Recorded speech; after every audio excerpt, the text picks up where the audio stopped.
What's going on, y'all? It's your boy MAK, just in case you didn't know, you need to know. And right now, I'm just here giving y'all a quick verse breakdown, man. With most of my songs,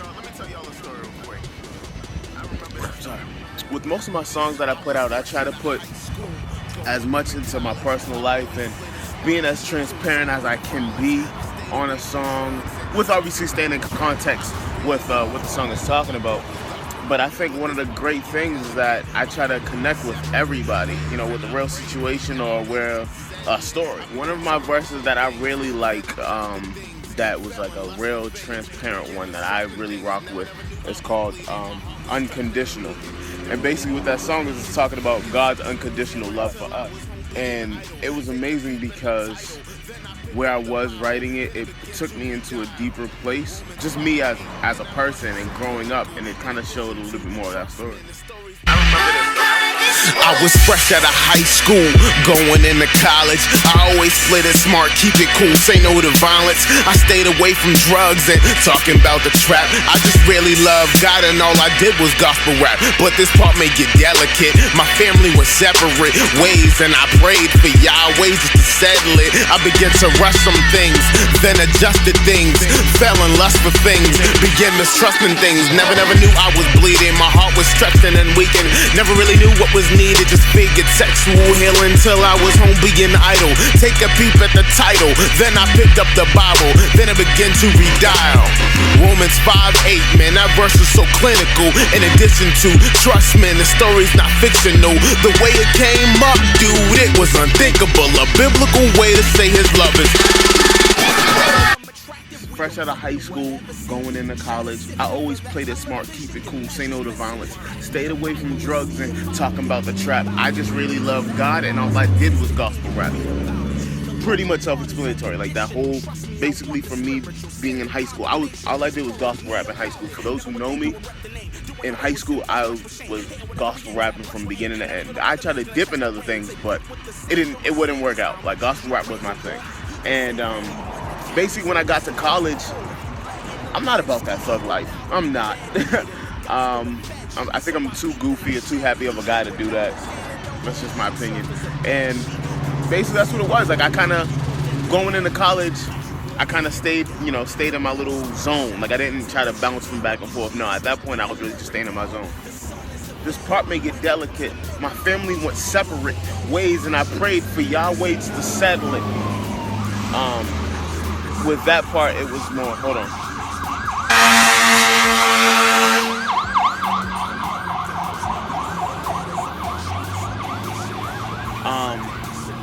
It was that part. This part may get delicate. My family was like, all right. That part was basically as I was getting older. I was 19, and my mother, she moved to South Carolina with my two little brothers, who I was basically there to help raise the whole time.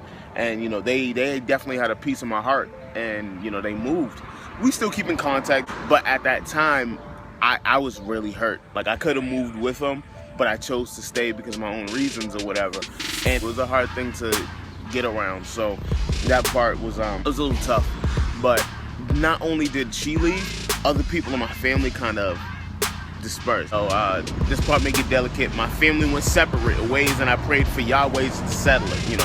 I was praying to God to really just bring my family back or give me a family that's, tight, Next part was, I began to rush some things, then adjusted things, fell in lust for things, began mistrusting things. That was more of a play on, but with that, it was more just me saying, like, when my family kind of dispersed and went their separate ways, I kind of felt like I didn't have anybody with me. So there's a lot of stuff that I couldn't really talk to people about, so I just started rushing everything. Like every decision, every choice that I made, I rushed it. Everything was done because I rushed the process of thinking. Like I just wanted everything right now, and I wanted it fixed right now, and that wasn't the case. I should have talked to people. I should have slowed it down. With my family not being around, me feeling close to somebody was the other thing that I needed. So with the whole love for sex and really trying to get one, and the love for ladies, like I was trying, like I was thirsty. Thirsty for attention, thirsty for love, thirsty for whatever. Never knew I was bleeding, my heart was stretched thin and weakened. Never really knew what was needed, just figured sexual hell until I was home being idle. Take a peek at the title, then I picked up the Bible. Man, it began to redial. Romans 5:8, man, that verse was so clinical. In addition to trust, man, the story's not fictional. The way it came up, dude, it was unthinkable. A biblical way to say his love is unconditional. And with that whole part, it was more like, because I kind of ran away from God, like I didn't use God as my main answer with the problems that I was facing. There was a time where I was at my lowest point where I did run to God, but I ran to God as my last resort. Like, it wasn't like I looked at him first and was like, you know what, God, I know this is going to be bad later on, so let me pray to you now. Nah, it got bad first, and then I was like, yo, I need to turn around. So there was a day I was home, just not doing anything, that I was home, what did I say? That I was home being idle. Take a peep at the title, Unconditional. Then I picked up the Bible, then it began to redial, kind of make me remember again. Remember the numbers, remember the scripture, Romans 5:8, So, and with that, the scripture actually says, I'm paraphrasing, God came down as a man, Jesus Christ, and he died for us as we were still sinners. And it kind of just refreshed me like, yo, I know I'm not perfect, but God came to die for me. Christ came to die for somebody like me, a sinner. Like, I wasn't perfect at all at that point. And basically, it just kind of made me pick up the fact that, his love is unconditional. There's nothing that we can do to change that or break that. It's unconditional. You can't condition the way he loves you. It's unconditional. And yeah, with this song, I made it with my boy Disciple.